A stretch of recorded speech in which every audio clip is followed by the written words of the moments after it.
ଝିଅ ପିଲାଟା କଣ ପାଠ ପଢିବୁ ନା ବାସନ ମାଜିବୁ ରୋଷେଇ କରା ଶିଖିବୁ ଝୁଣ୍ଟି ଦିଆ ଶିଖିବୁ କଣ ନା ପାଠ ପଢିବ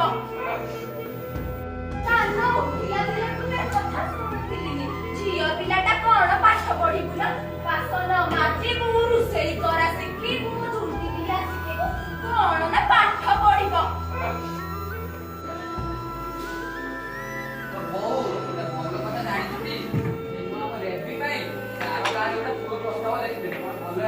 हाँ ଭଲ ହୁଅନ୍ତା ଯେ ଜାତି କୁତ୍ର ଦେଖିଛୁ ନା ନାହିଁ ମ ହଁ ପୁଅଟା ଗରିବ ହେଲେ ହବ ମ ଜାତି କୁତ୍ର ରହିଲେ ହେଲା ହଉ ମୁଁ ଯାଉଛି ମୋର ବହୁତ କାମରେ ଆରେ ବାସୁ ଆଉ ଘରେ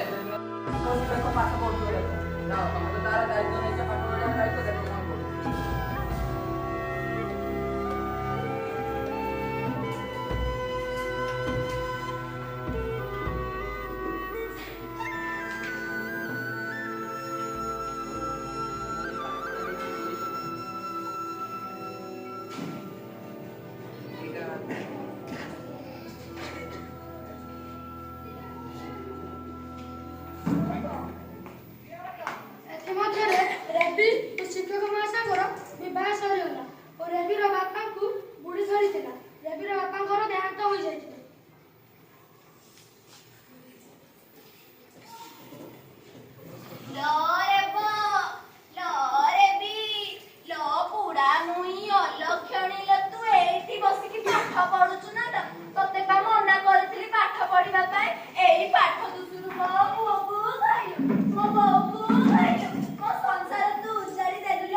अरे सही अलक्षण से घर भीतर बसिकी पाठ पढुतु बोले पाठ जा देखिबु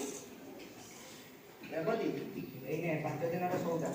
काहे की हमकु धागा करूछु रे बाप आमे तो हम कर्म फळ भोगुछु सेमिति काहे कोइ जाजना मु कोन तमर केही नु मु 5 दिन हो स्कूल काम रे बाहर को जिबी सेहि भाई 5 दिनर सौदा देई गई मु ताले आसुछि अरे बाप जा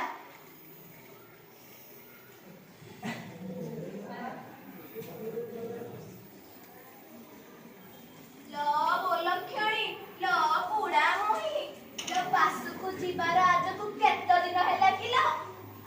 6 दिन माउसी अरे बासी की रे ना माउसी बासु अवधान अरे कोन हैला कि रे तार अरे बारी गाँ रु आसुथिबा समय रे बर गछ मूल ताको बाड़ी धरिला माउसी 7 थर पोखरी पानी पीला हेले संध्या बेल को बास नथिला माउसी माउसी मैं आसुछि सब एई अलक्षणी पाए ले तू पाठ पढिलु बुली समस्त को खाइलु ना मो बुआ को खाइलु मो बाऊ को खाइलु लास्ट रो बासु को भी खाइलु ना ले तू अलक्षणी छिलो छि चाल तू जा एठी बसिछु आलो तो देह कोन एते गरम इलो हेइलो ले तते बा पाठ पढिबा पई मना करिथिली दे तू तो निज कर्म फळ भोगुलो मा भोग मु आउ कोन करि परिबिलो मो पाठ पढ़ी बोली एसबू है मो भाग्य कौन सतरे एते खराब एसबू देखिबा पर मो मरि नहीं करू लो रेबी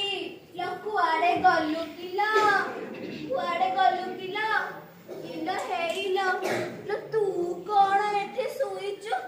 तो देह कोन एते ठंडा हे प्रभु